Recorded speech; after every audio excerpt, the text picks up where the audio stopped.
అధ్యక్షుడు జెలెన్స్కీకిను తమిళనాడు ముఖ్యమంత్రి స్టాలిన్కి ఒక పోలిక ఉంది.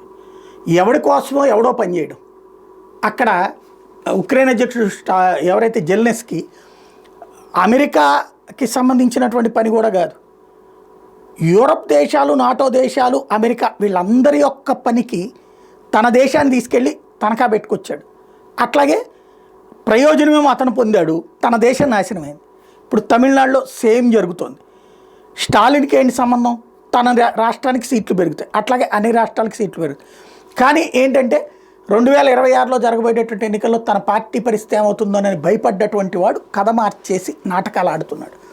అది పక్కన పెడితే ఇప్పుడు స్టాలిన్కి ఎదురవుతున్నటువంటి సమస్య ఏంటంటే ఐఎన్డిఏ భాగస్వామి పక్షాలైనటువంటి కాంగ్రెస్ పార్టీ వాళ్ళందరూ ఆయన పిలుపుకు స్పందించి వచ్చారు.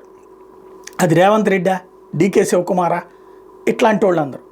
అలాగే కమ్యూనిస్టులు వచ్చారు, వీళ్ళతోనే పోతుంది. ఐఎన్డిఏలో భాగం కమ్యూనిస్టులు కాబట్టి పినరయి విజయన్ లాంటి వాళ్ళు వచ్చారు. అదే సందర్భంలో ఈ ఐఎన్డిఏలోకి వద్దామని ఇంతకుముందు ప్రయత్నించి రేవంత్ అడ్డుపడడం వల్ల ఆగిపోయినటువంటి బీఆర్ఎస్ కూడా వచ్చింది. తద్వారా వాళ్ళిద్దరూ ఒకటేనని నిరూపించుకుంది. తద్వారా బీఆర్ఎస్కు ఉన్నటువంటి స్పెషల్ ఐడెంటిటీని పోగొట్టుకుంది.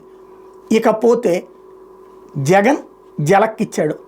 ఓ లెటర్ మోడీకి రాసేసి దీనికి అటెండ్ కాకుండా తన తరపున ఒకళ్ళు పంపించకుండా వదిలేశాడు. ఇది ఒక ఆస్పెక్ట్.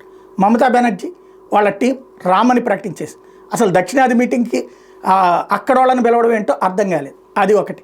ఒరిస్సా అటు తూర్పు రాష్ట్రం అన్నారు, దాన్ని పిలిచారు, నవీన్ పట్నాయక్ వాళ్ళని పిలిచారు, వాళ్ళు రాలేదు.